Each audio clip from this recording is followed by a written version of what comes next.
नमस्कार, Mahakal today bulletin में आप सभी का स्वागत है। मैं हूं आपके साथ अरुण कुमार। सबसे पहले शहर की खास खबरें।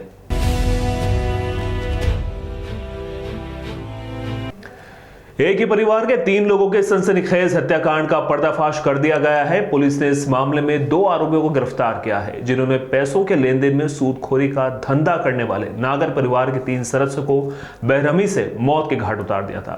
गुरुवार को पुलिस कप्तान सत्येंद्र कुमार शुक्ला ने एक प्रेस कॉन्फ्रेंस लेकर इस सनसनीखेज हत्याकांड का खुलासा किया। उज्जैन पुलिस की गिरफ्त में खड़े ये वो दरिंदे हैं जिन्होंने सूदखोरी से बचने के लिए ऐसा जघन्य अपराध किया है जिसे सुनकर किसी के भी रोंगटे खड़े हो जाएंगे। दरअसल इन दोनों दरिंदों ने एक पूरे परिवार को मौत के घाट उतार दिया और एक बाप बेटे सहित उनकी बुजुर्ग मां की गला रेत कर हत्या कर दी थी। दरअसल उज्जैन की इंगोरिया पुलिस को 11 अप्रैल की शाम सूचना मिली थी कि चंबल नदी किनारे बुरानाबाद के समीप एक नाले में 2 लोगों की लाशें पड़ी है। सूचना मिलते ही पुलिस हरकत में आई।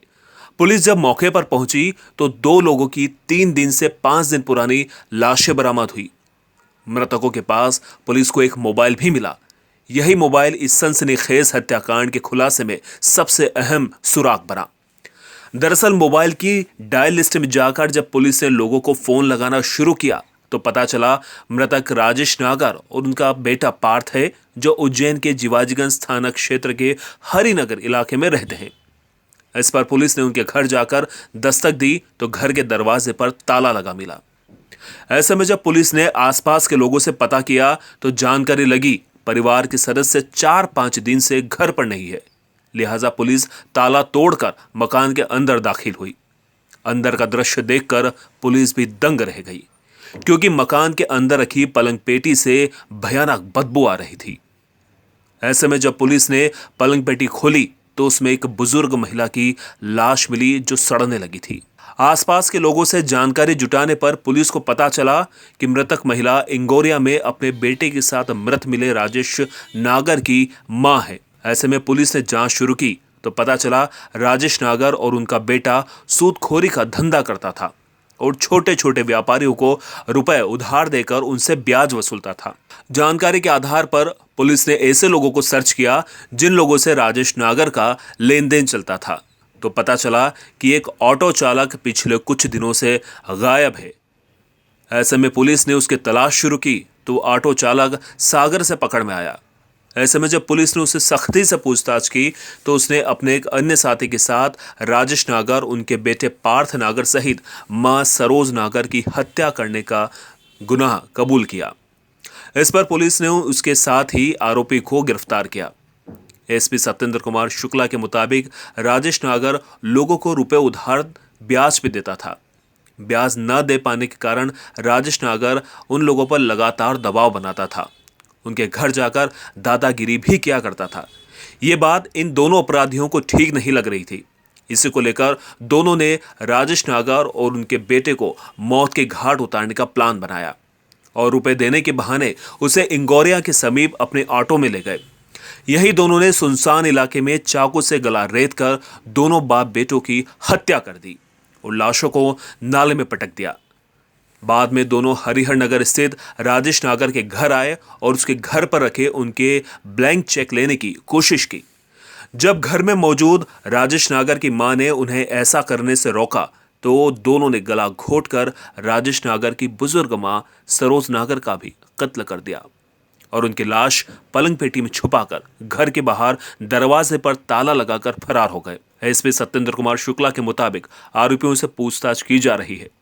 इस सनसनीखेज हत्याकांड के खुलासे के लिए पुलिस की 4 अलग अलग टीमें बनाई गई थी, जिन्होंने लगातार जांच कर इस सनसनीखेज हत्याकांड का खुलासा किया। दिनांक 11 अप्रैल का घटनाक्रम थाना इंगोरिया में हुआ था, जहां हमको चंबल नदी के किनारे 2 डेड बॉडीज़ मिली थी और प्रथम दृष्टया ये समझ में आया कि घटना हत्या की है। हमारे पास चैलेंज ये था कि उस डेड बॉडी को आइडेंटिफाई करना, चूँकि वो डिकम्पोज स्टेट में थी। हमारी टीमों ने काम किया और जब उसका आइडेंटिफिकेशन किया तो ये जीवाजीगंज थाना क्षेत्र में रहने वाले पिता पुत्र निकले। और जब हमारी टीम वहाँ पहुँची तो इनकी जो माँ है, जो 80 साल की बुज़ुर्ग थी, उसका भी शव जो है उसमें जो उनका पलंग है, उसकी जो बॉक्स है उसके अंदर पाया गया। तीनों ही जो मृतक हैं उनका पोस्टमार्टम कराया गया और बाकी इन्वेस्टिगेशन जब प्रारंभ किया गया। इन्वेस्टिगेशन चूँकि बहुत गंभीर घटनाक्रम था, सनसनीखेज घटनाक्रम था।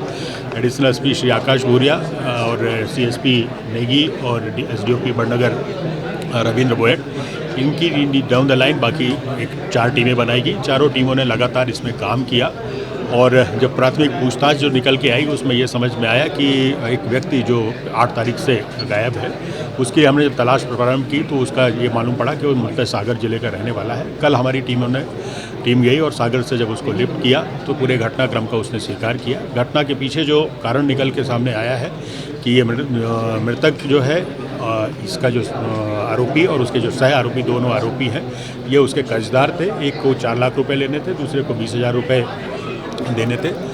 तो इस बात से इनके बीच में कुछ बहस भी बीच में हुई थी और उसने को घर से आने से मना किया, मृतक को घर से आने के मना भी किया था।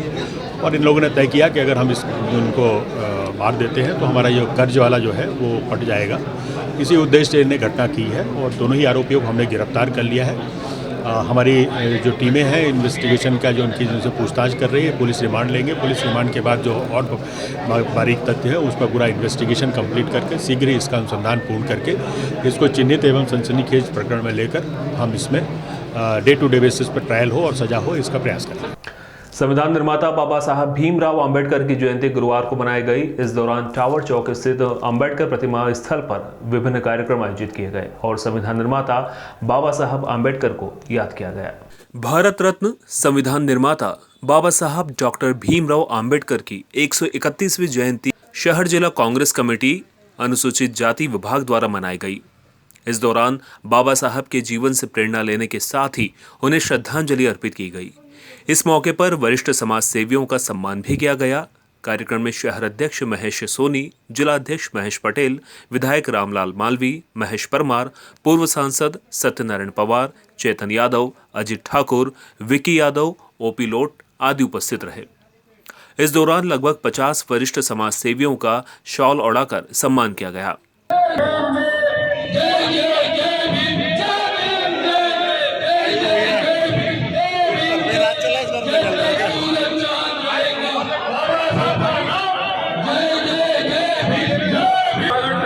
जूते चप्पल पहन के ना आए।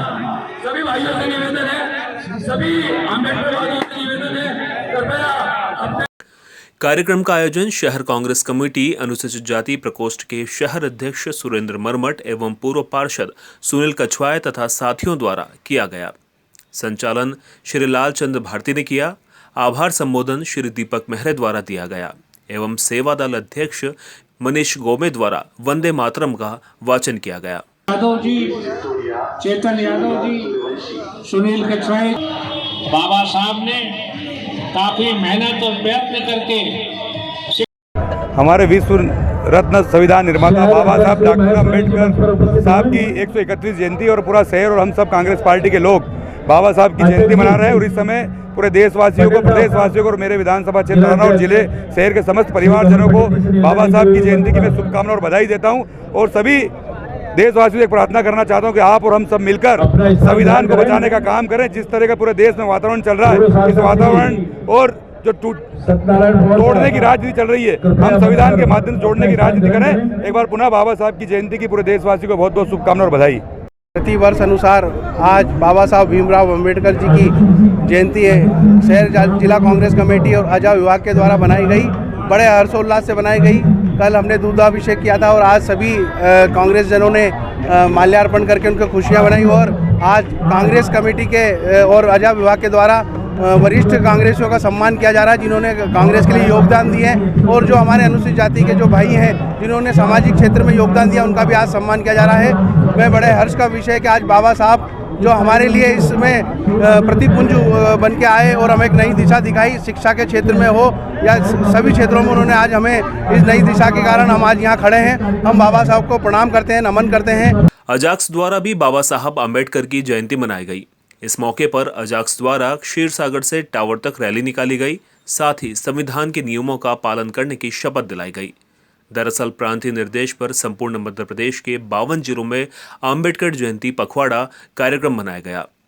उज्जैन जिले में भी बाबा साहब का रथ निकालकर पखवाड़ा मनाया गया। 1 अप्रैल से 14 अप्रैल तक जिले में घटिया, महिदपुर, तराना, बड़नेगर, उज्जैन, खाचरोद, नागदा के हर गांव, गली, मोहल्ले में मनाए पखवाड़ में करीब 150 गांवों में रथ के माध्यम से बाबा साहेब का संदेश पहुंचाया गया। साथ ही 21 सूत्री मांगों का ज्ञापन भी दिया गया। बुद्ध बनो, शुद्ध बनो अभियान की शुरुआत की गई। भारत के संविधान का उद्घोष किया गया।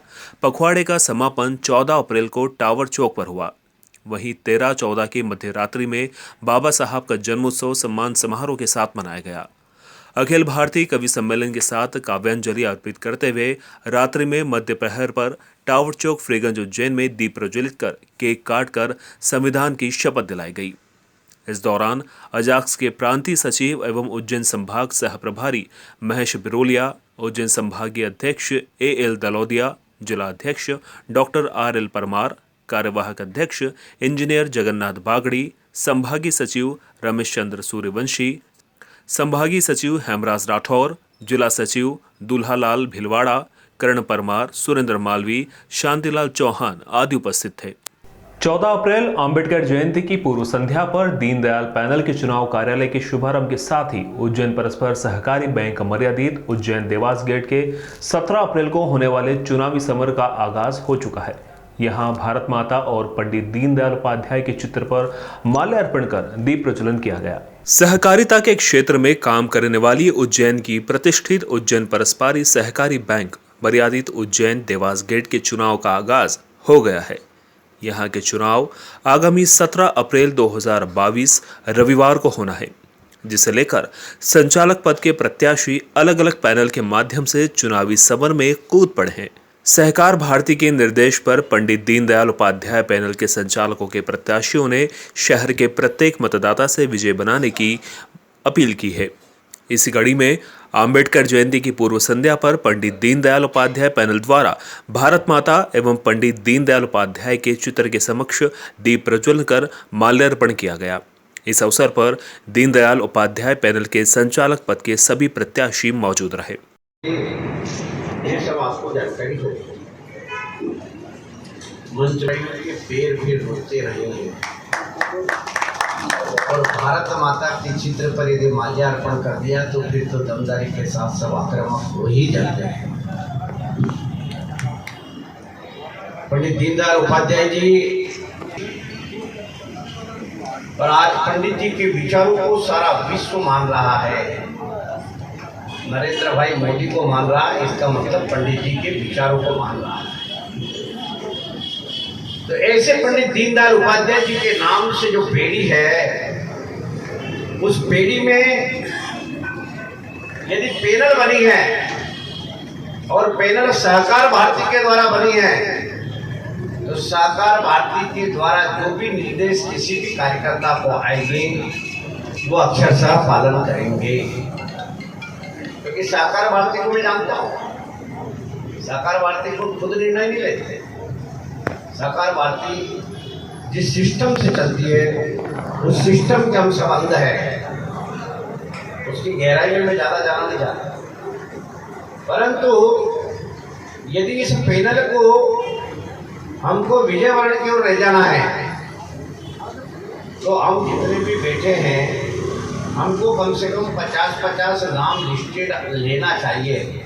इस दौरान अनिल जैन कालूहेड़ा, प्रकाश चित्तौड़ा, बुद्धि प्रकाश सोनी, विशाल राजौरिया, मुकेश यादव, जगदीश पांचाल, राजकुमार बंसीवाल, धर्मेंद्र बरवा, गुलाब सिंह भदौरिया मौजूद रहे।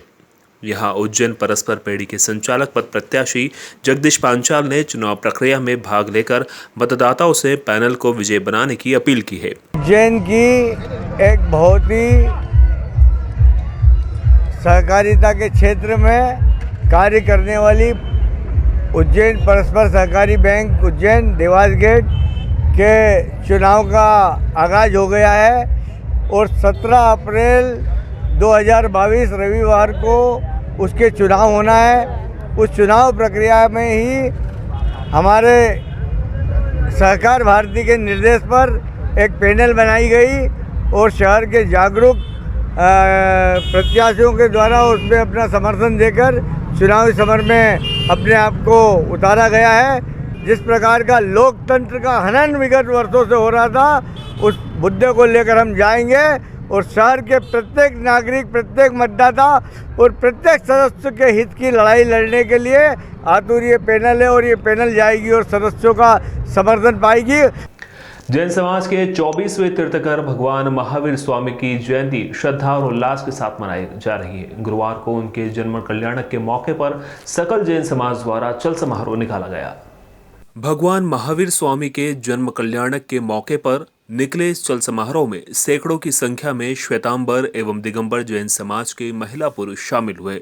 ढोल नगाड़े, रथ, बग्घी के साथ निकले इस चल समारोह के माध्यम ने मानव मात्र के कल्याण का संदेश देने के साथ ही भगवान महावीर के आदर्शों पर चलने और जियो और जीने दो की भावना के रखने का संदेश दिया।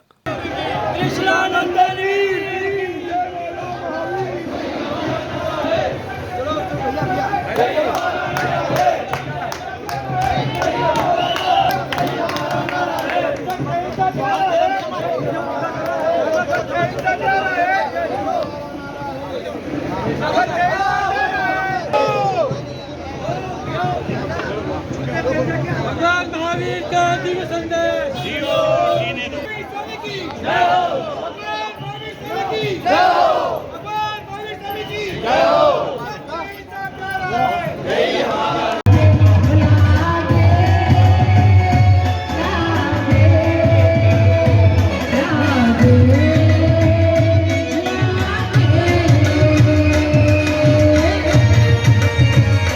सबसे पहले तो महावीर जयंती के पावन पर्व की मैं अपनी ओर से, अपने परिवार की ओर से बहुत बहुत बधाई, बहुत बहुत शुभकामना देता हूँ। भगवान महावीर स्वामी का दिव्य संदेश जियो और जीने दो, जो संदेश उन्होंने दिया है, उन्हीं संदेश के ऊपर हमारा जैन समाज पूरी तरह से पूरे विश्व के अंदर इस बात को मानते हुए हमारा आज जो महावीर जयंती का यहाँ से बरघोड़ा निकला है, हमारे आचार्य देव के निसरा में हमारा यहाँ ओली जी का महाव्रत चल रहा है, नवपद ओली जी का, जिसमें 1600 श्रावकों ने भाग लिया है। मैं वास्तविक में उनकी सहायता भी पूछता हूँ। ये काम ऐसा क्योंकि ओली जी एक बार हमारी महावीर जयंती के टाइम पे चेक के समय में भी आती है। मैं ये कहता हूँ महावीर जयंती वास्तविक में भगवान महावीर ने जो संदेश दिए हैं उनको अपने जीवन में उतारे और जो हो सके तो जितनी सेवा राष्ट्र के ऊपर कर सकते हो करना चाहिए। आज महावीर जयंती के पावन पर्व की सबको बहुत बहुत बधाई। अहिंसा, अपरिग्रह और एकात्मवाद के प्रणेता जैन धर्म के 24वें तीर्थंकर प्रभु महावीर स्वामी के जन्म कल्याणक के दिवस पर आज पूरा उज्जैन नगर महावीरमय हो चुका है। पूरा सकल जैन समाज, दिगंबर श्वेतांबर जैन समाज का सामूहिक रूप से एक जुलूस, भगवान की वेदी जी, भगवान का चांदी का रथ सहित हजारों समाजजन सड़कों पर उतरकर आज भगवान महावीर के जयकारे लगा रहे हैं। और इसका एकमात्र संदेश है कि देश में, विश्व में शांति कायम रहे, अहिंसा कायम रहे और किसी भी तरह की कोई अशांति का वातावरण न, जियो और जीने दो के संदेश को हम सार्थक बना पाएँ, तभी यह महावीर जयंती प्रासंगिकता बनी रहेगी। कानूनी तरीके से मोबाइल टावर लगाने का विरोध कर रहे लोग सरकारी कार्यप्रणाली से इस कदर तंग आ चुके हैं कि अब उन्होंने खुली चेतावनी दे दी है। अब अगर कोई उनकी कॉलोनी में टावर लगाने आया तो उसे मारकर भगाने के अलावा उनके पास कोई विकल्प नहीं बचा है। वल्लभनगर में रिलायंस मोबाइल द्वारा मोबाइल टावर लगाया जा रहा है, जिसका स्थानीय रहवासी लगातार विरोध कर रहे हैं और इसको लेकर नगर निगम और जिला प्रशासन सहित सभी जिम्मेदार विभागों को शिकायत कर चुके हैं, पर उनकी कोई सुनवाई नहीं हो रही। लिहाजा अब लोगों ने चेतावनी दी है, अब अगर उनकी सुनवाई नहीं होती है तो वे मोबाइल टावर लगाने आने वालों के साथ मारपीट करने से भी गुरेज नहीं करेंगे। खिलौड़ किया जा रहा है, जबरदस्ती टावर लगाया जा रहा है। नहीं लगने नहीं देंगे टावर, टावर नहीं लगने देंगे।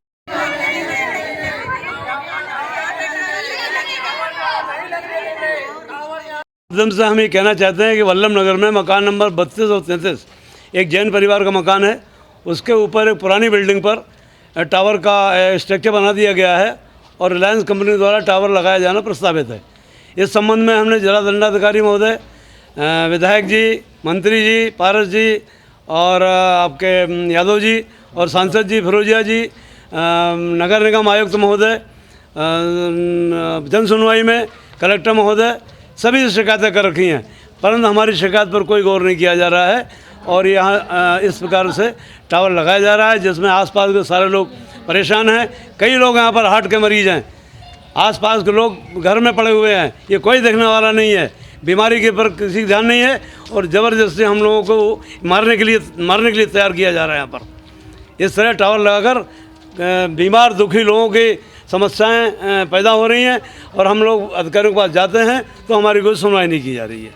और वैसे तो कहते हैं कि रेडियम बहुत खतरनाक होते हैं स्वास्थ्य के लिए। हम 2 साल से इसमें लगे हुए हैं और हम जन सुनवाई में भी गए थे, कलेक्टर साहब के भी पास गए थे, नगर निगम में भी गए थे, पर कहीं से भी हमको कोई संतुष्ट जवाब मिला ही नहीं। सभी ने हमको यहाँ से वहाँ भगाया, यहाँ से वहाँ भगाया। 8 दिन हो गए हमको और ये सब इधर से उधर जाते जाते, पर किसी ने हमारी सुनी ही नहीं। अब क्या करने वाले हो? विरोध करेंगे। कोई भी कंपनी का टावर यहाँ पे लगाने आया तो हम उसको मार के भगा देंगे। उज्जैन की महाकाल मंदिर में राजाधिराज बाबा महाकाल को भस्म आरती में भस्म रमाकर भस्मीभूत किया गया। यहाँ बाबा का आकर्षक श्रृंगार किया गया। बाबा का सबसे पहले जलाभिषेक कर श्रृंगार के पश्चात श्री पंचायती महानिर्वाणी अखाड़े के प्रतिनिधि ने बाबा को भस्म अर्पण की। भस्म आरती के दौरान बाबा का आकर्षक श्रृंगार किया गया। धार्मिक नगरी उज्जैनी में विश्व प्रसिद्ध बाबा महाकाल के दरबार में प्रतिदिन होने वाली बाबा महाकाल की भस्म आरती तड़के 4 बजे की गई। महाकाल के गर्भगृह में आज तड़के बाबा महाकाल की भस्म आरती की गई। यहाँ बाबा महाकाल का आकर्षक और नयनाभिराम श्रृंगार किया गया। श्रृंगार के पश्चात बड़े हर्षोल्लास से बाबा महाकाल की भस्म आरती की गई। ऐसी मान्यता है कि बाबा महाकाल की एक झलक पाने से हर व्यक्ति विशेष हो जाता है।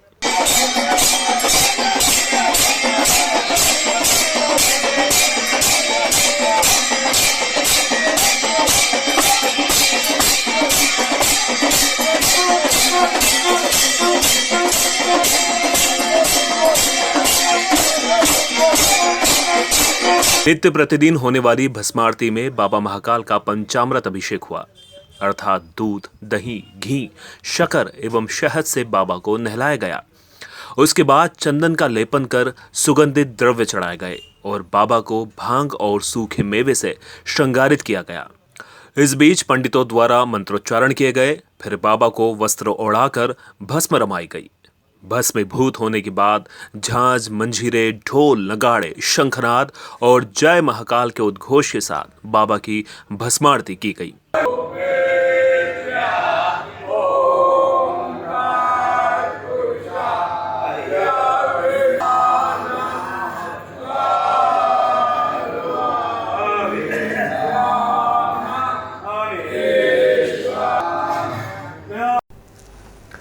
बुलेटिन के संग में फिलहाल इतना ही। आप चलते रहिए महाकाल टुडे के साथ।